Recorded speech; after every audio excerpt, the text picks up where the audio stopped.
If someone has an emotionally traumatic experience, that's really easy to clear up.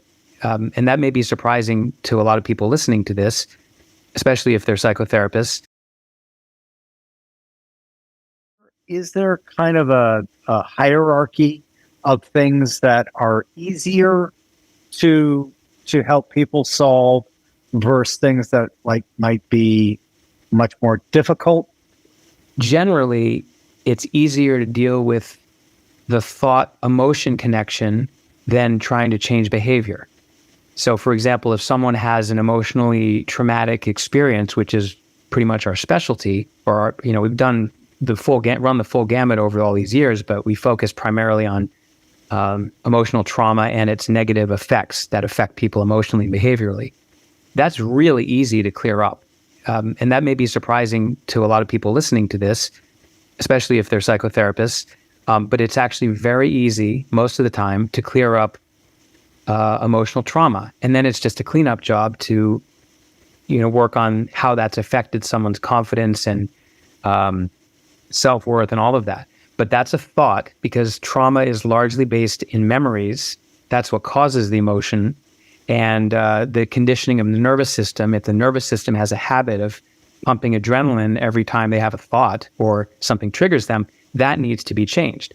So that's much easier to change than someone who is, drinking a bottle of wine every day. Now, that still is not that hard, but because we need to deal with the thought process that leads to the emotions, that also leads to the behavior.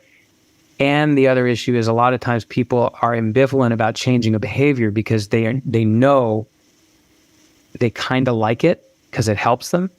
Most people don't say, you know what, I don't know, Jim, if I really want to get rid of my panic attacks. I kind of like the attention I get. I kind of like, freaking out and,